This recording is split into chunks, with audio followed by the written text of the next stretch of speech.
सबसे पहले प्रदीप भंडारी जी आप ही के पास आते हैं। कितना बता पाइएगा नहीं बता पाइएगा ये आप पर निर्भर करेगा, लेकिन लोग तो पूछ रहे हैं कि संघ प्रमुख मुख्यमंत्री से मिले तो मिले, फिर दोनों उप मुख्यमंत्रियों से अलग अलग मिल रहे हैं। आखिर क्या मामला चल रहा है? डैमेज कंट्रोल हो रहा है, डैमेज हो रहा है, या 2027 के लिए अब संघ की एंट्री हो चुकी है चुनावी बिसात बिछाने को, ताकि हिंदू को एकजुट करें?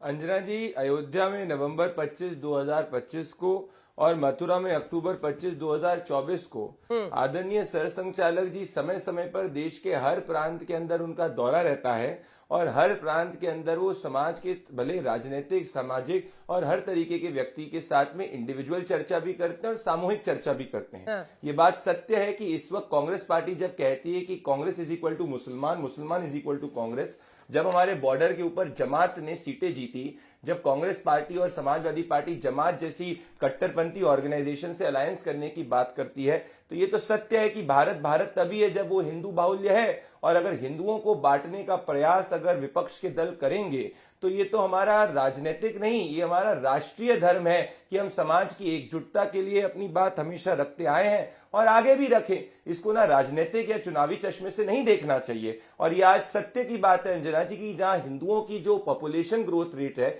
वो TFR 2% से कम है, 1.9% है। तो अगर ये ऐसे ही चलते रहा तो भारत के अंदर जो हिंदू अभी बाहुल्य है उस पर खतरा हो सकता है। और अगर भारत हिंदू बाहुल्य नहीं रहेगा तो हमने देखा है कि किस तरीके के पाकिस्तान, बांग्लादेश में जहां हिंदुओं की आबादी कम हुई वहां पे लोकतंत्र नहीं बचा। तो हिंदू बाहुल्य बनाने के लिए अरशद मदनी पूछ रहे हैं कि हम हिंदू बाहुल्य बनाने के लिए अरशद मदनी पूछ रहे हैं कि क्या ये घर वापसी कराएंगे 20 करोड़ मुसलमानों की अगर सारे हिंदू थे तो?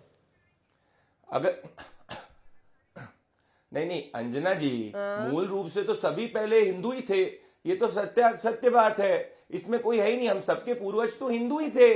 अब मान लीजिए कोई स्वेच्छा से आना चाहता है तो इसमें तो इलाहाबाद हाईकोर्ट का भी जजमेंट है। हम इनके जैसे थोड़ी फोर्स रिलीजियस कन्वर्जन करते हैं कि भाई अगर नदीम है तो नदीम अपना नाम जो है वो राहुल कर दे, उसके चक्कर के अंदर फोर्स रिलीजियस कन्वर्जन कर दे, धर्मांतरण कर दे, ये सब में हम नहीं विश्वास रखते। हम तो कह रहे हैं कि स्वेच्छा से कोई अपनी असली पहचान को वापस जानना चाहता है और आना चाहता है, ये तो सनातन धर्म है, इसके अंदर तो हम सबका निमंत्रण करते हैं जो सनातन की पद्धति में विश्वास रखता है। यही तो भारत है, तो इसमें तो हम सबका निमंत्रण है। जिन लोगों के शक्ल पे, जिनके चेहरे के ऊपर धूल ढक गई है वो नहीं समझ पाएंगे। अच्छा ठीक है, आप निमंत्रण दे रहे हैं। बिल्कुल बिल्कुल, हम तो हर व्यक्ति को निमंत्रण दे रहे हैं। अच्छा ठीक है, इससे पहले भी बाकी मेहमानों के पास जाऊं, आपने मीटिंग खेलने पे कुछ बोला ही नहीं।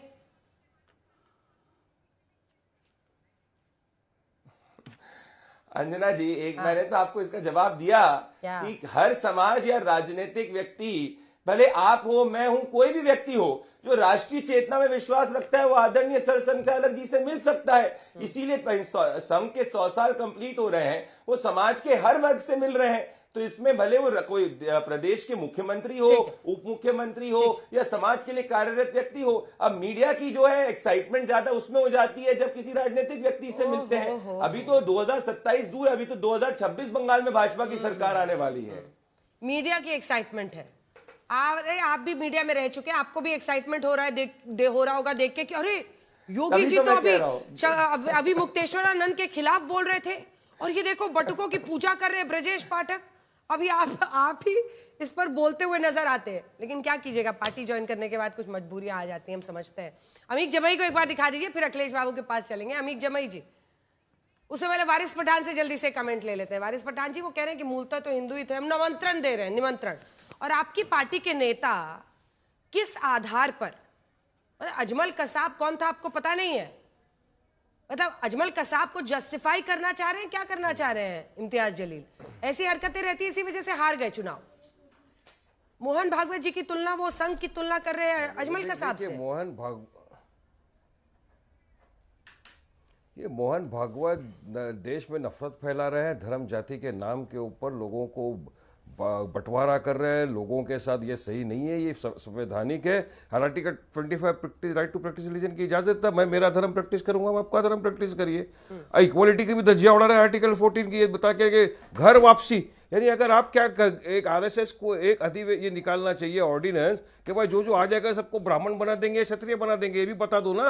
अरे देश संविधान से चलेगा, ये संघ की विचारधारा से नहीं चलेगा अंजना जी।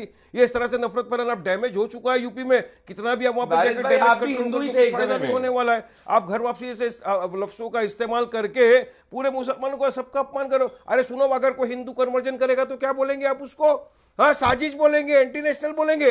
और ये मुसलमानों को इस तरह का कोई कहीं जाने वाला नहीं है। से मुसलमान था अपने ईमान पे, आप लोग जब कन्वर्जन करते हैं आप साजिद को राहुल बनाते हैं और राहुल के नाम पे कन्वर्जन करते हैं। 3 बच्चे पैदा करो।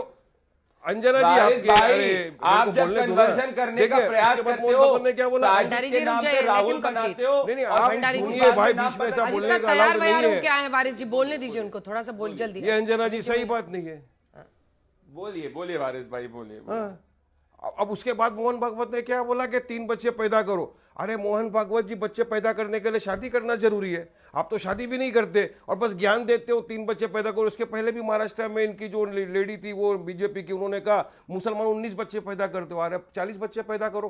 कौन रोकता है आपको बच्चे पैदा करने से? क्या कोई सरकार ने कानून बनाया कि 5 बच्चे से ज्यादा जो पैदा करेगा उसको खाना नहीं मिलेगा, उसको जेल में डाल दिया जाएगा, उसको ये फैसिलिटी नहीं मिलेगी, वो फैसिलिटी नहीं मिलेगी? ऐसा तो कोई कानून देश में है नहीं, करना कर सके जिसको ताकत है। मगर मुसलमानों को बदनाम करना, ये मुसलमानों को बदनाम, इतने बच्चे पैदा कर, टीआरएफ रेट डाउन होता जा रहा है मुसलमानों का। आप देखिए ना, देश के अंदर डेटा चेक नहीं करते, कुछ करते नहीं है, और बस 19 बच्चे। कौन ये ज्ञान दे रहा है मालूम है? जिसके छोटा सा रिएक्शन प्रदीप जी, फिर अमित जी जुड़ गए हमारे साथ। बच्चे पैदा करो, इसके 2 बच्चे।